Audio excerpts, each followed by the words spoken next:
come on in, please. Congressman Greg Walden, Oregon Republican. So welcome to the program. It's good to have you with us. You are on the Energy Committee.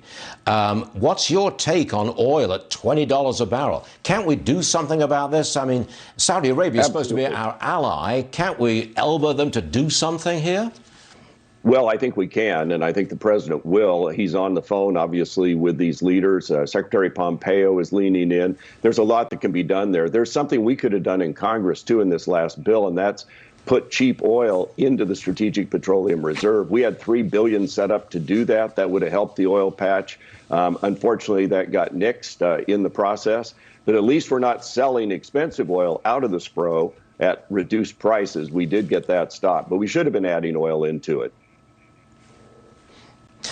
Congressman, you're in the northwestern part of the country.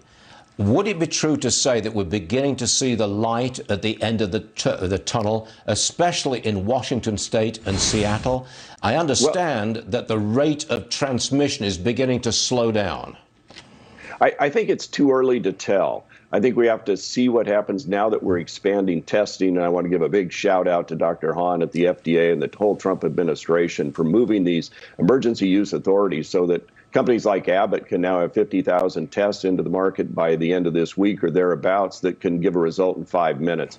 Once we get more ubiquitous in the testing, once everybody can get it that needs it and get a return in a very timely basis, then we'll have better data that tells us. But certainly social distancing is helping. We hope that this is flattening the curve, but I think it's still too early to say. Okay, I want to turn to politics. Speaker Pelosi went on CNN, again, bashed the Trump administration, bashed the president over his handling of the virus. Congressman, hold on for me for 1 second. I want to show our viewers what transpired. Roll that tape, please.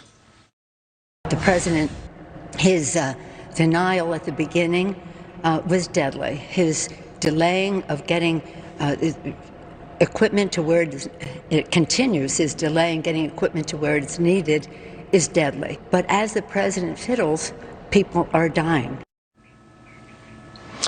That's strong stuff, Congressman. Your reaction, please. Remember, she was handing out impeachment pins at the same time President Trump was convening a coronavirus task force back in January. We didn't get the genome from China until January 10th. He put a stop flight order in on China by I think the 21st of January and got heavily criticized for doing the right thing.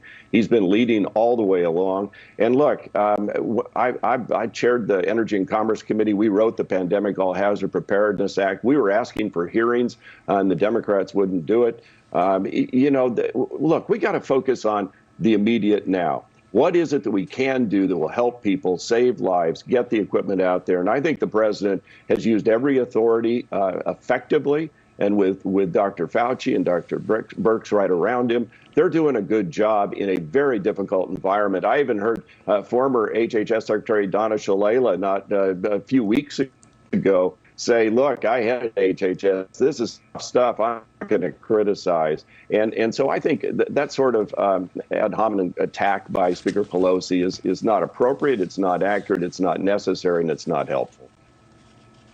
And I do want to reiterate that on our program this morning, Treasury Secretary Mnuchin joined us and spelled out very clearly how $350 billion was going to get to small businesses very quickly. You can actually go to your bank and apply and get the money in your account. I think he said by Friday. That's an extraordinary effort.